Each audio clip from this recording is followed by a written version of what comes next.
အားလုံးပဲမင်္ဂလာပါကျွန်တော်တို့ English စကားလုံးတွေကိုအတန်လေးတွေထွက်တဲ့အခါကျရင်သရအတန်လေးတွေဘီးတန်လေးတွေတိထားဖို့လည်းလိုအပ်ပါတယ်သရအတန်လေးတွေဘီးတန်လေးတွေကိုမှန်မှန်ကန်ကန်တိထားတဲ့အခါကျရင်စနစ်တကျနဲ့အတန်လေးတွေထွက်တတ်မှာဖြစ်ပါတယ်ကဲကျွန်တော်တို့သရအတန်လေးတွေကိုစပြီးတော့အတူတူလေ့လာကြည့်အောင် English မှာဆိုရင်26 letters ရှိတယ်ဆိုတာမိတ်ဆွေတို့ဘလုံးသိပါတယ်အဲ့ဒီletters လေးတွေမှာA E I O U ကိုเนาะကျွန်တော်တို့ဒီ letters လေးတွေကို vowels သရတန်ဆိုပြီးတော့ဖယ်ထုတ်ထားပါတယ်အဲ့တော့ပထမအဆုံးတစ်ချက်ကျွန်တော်တို့ခေါင်းထဲထည့်ထားရမှာကကလေးတွေလိုငယ်ငယ်တုန်းကလိုเนาะ letters လေးတွေကိုကျွန်တော်တို့ကကြည့်ရမှာမဟုတ်ပါဘူးအဓိကအတန်တွေကိုစတင်နားထောင်ရမှာဖြစ်ပါတယ် A E I O U vowels သရတန်လို့ပေးထားခြင်းဒီအတန်ပါတဲ့စကားလုံးတွေကိုညွှန်းထားခြင်းပဲဖြစ်ပါတယ်โอเคနော် A E I O U အတန်ပါတဲ့ vowels သရတန်တွေဖြစ်ပါတယ်အဲ့တော့ဒီငါးလုံးလေးကို vowels ဆိုပြီးအားလုံးသိကြတယ်အောက်မှာ consonants ဘီးတန်တွေရောကျန်တဲ့22လုံးကတော့ဘီးတန်လေးတွေဖြစ်တယ်ပေါ့အဲ့ဒီထဲမှာ W နဲ့ Y လေးဒီ semi vowel လို့ခေါ်ပါတယ်ပြောမှဆိုရင်သရတန် half vowel သရတန်လေးအတန်တဝက်ဖြစ်ပါတယ်။ဘာကြောင့်ဖြစ်လဲဆိုတာကိုနောက်မျှဝေတဲ့အခါမှာဆက်ပြီးတော့ပြောပြပေးပါမယ်။ဒါဆိုရင်လောလောဆယ်တော့ကျွန်တော်တို့ဒီ26 letters ကို vowel ဆိုတာဘာလဲ consonant ဆိုတာဘာလဲသိသွားပြီဖြစ်ပါတယ်။ Okay နော်။အဲ့တော့ကျွန်တော်တို့စတင်လေ့ကျင့်မယ်အတန်လေးကတော့ letter name လေးဘာလေးလဲကျွန်တော်တို့ဒါလေးကိုဘယ်လိုထွက်လဲ A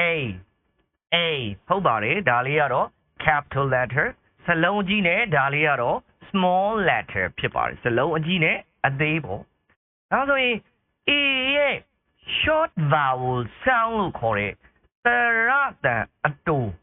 တန်လေးပေါ့နော် short vowel ဆိုတော့သရတန်မှာအတူနဲ့ရှည်ဆိုပြီးတော့ရှိပါသေးတယ်အဲ့တော့သရတန်အတန်လေးဘာလေးရဲ့အတန်လေးရဲ့ letter လေးရဲ့ A ရဲ့ letter လေးရဲ့သရတန်အတန်လေးကိုကျွန်တော်တို့စပြီးတော့လေ့လာကြပါမယ်ဟုတ်ပြီဒါဆိုရင်သင်္ကေတလေးလည်းမိတ်ဆွေတို့မှတ်ထားပါအောင်ဒီလိုပုံစံလေးပါ A လေးနဲ့ E လေးကိုကပ်ပြီးတော့ထားတဲ့သင်္ကေတလေးဖြစ်ပါတယ်โอเคနော်အဲ့တော့အဲ့ဒီသင်္ကေတလေးကိုတွေ့တိုင်း A ရဲ့အတန်လေးကျွန်တော်တို့ထွက်ပါမယ်โอเคနော်ဟုတ်ပြီဒါဆိုရင်ဘယ်လိုထွက်မလဲလွယ်လေးပါပဲပါဇက်ကိုအကျယ်ထားလိုက်မယ်ပြီးရင်အတန်လေးထွက်လိုက်ရပါပဲထွက်တဲ့အခါကျရင်ရှာကြီးဒီအပေါ်တွေအောက်တွေဘေးတွေကိုအများကြီးဟိုလျှောက်လို့ဒီလျှောက်လို့ဟိုလျှောက်ဒီလျှောက်ဒီထိမနေပါဘူးเนาะโอเคဒါဆိုရင်ကျွန်တော်ပြန်ထွက်ကြည့်အောင်ဒါပါပဲမေးလေးကိုအောက်လေးချပြီးအတန်ထွက်ရုံပါပဲအဲ့ဒီဆိုတဲ့အတန်လေးကိုသင်္ကေတလေးနဲ့တွဲမြအောင်ကြည့်ပါပြီးတော့ဒါဆိုရင်အဲ့ဒါဘာအတန်လဲသိထားရအောင်ကျွန်တော်တို့လုပ်ထားပါเนาะဘာအတန်လဲဆိုရင် A letter A ရဲ့ short vowel sound သရတန်အတူဖြစ်ပါတယ်ဟုတ်ပြီဒါဆိုရင်မိတ်ဆွေတို့ကသင်္ကေတလေးလဲတည်သွားပြီဆိုရင်ကျွန်တော်တို့စတင်လေ့ကျင့်ရအောင်โอเคလေ့ကျင့်မှာတော့ short vowel sound အတန်ကိုစပြီးတော့လေ့ကျင့်မှာဖြစ်ပါတယ်အဲ့တော့လေ့ကျင့်ဖို့အတွက်ကျွန်တော်ဒီမှာတချို့သော C consonant ဘီးတန်စကားလုံးလေးတွေเนาะ letters လေးတွေပြီးရင်အလဲမှာဒီအခုကျွန်တော်တို့လေ့ကျင့်မယ်အတန်လေး vowel သရတန်လေးထည့်ထားတယ်ဒါဆိုရင်မြင်တော့တော့ဒီနားလေးမှာသင်္ကေတလေးနဲ့ပြီးသွားရင် letter လေးပါရေးထားလိုက်မယ်ဒါဆိုရင်မိတ်ဆွေတို့မြင်သာသွားပြီโอเคနော်ဒါဆိုရင်ကျွန်တော်တို့ဘယ်လိုလေ့ကျင့်ကြမလဲဒီ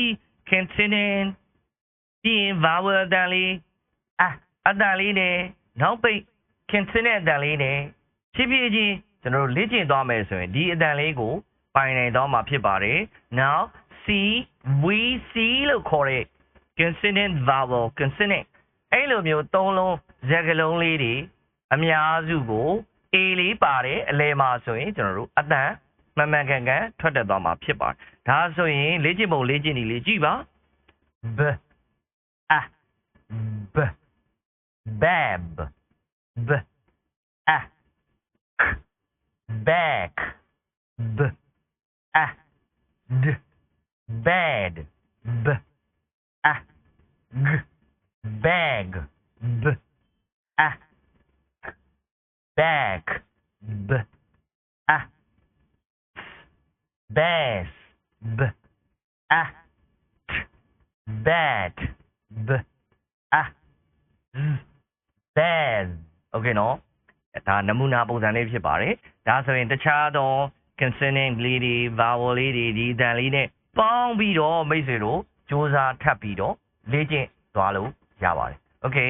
အဲ့တော့ဒီမှာကျွန်တော်တို့လေ့ကျင့်တဲ့နေရာမှာအတန်လေ့ကျင့်တာဖြစ်တဲ့အတွက်ကြောင့်မလို့စကားလုံးတွေတွားပြီးတော့ရှာလို့မရပါဘူးเนาะရှိချင်ပါလဲရှိမယ်မရှိလည်းမရှိဘူးအဓိကဒီကျွန်တော်တို့အတန်လေ့ကျင့်ခန်းလေးတစ်ခုဖြစ်ပါတယ်ဒါဆိုရင်မိတ်ဆွေတို့အတန်လေးတွေကိုစပြီးတော့လေ့ကျင့်လို့ရပါတယ်အားလုံးကျေးဇူးအများကြီးတင်ပါတယ်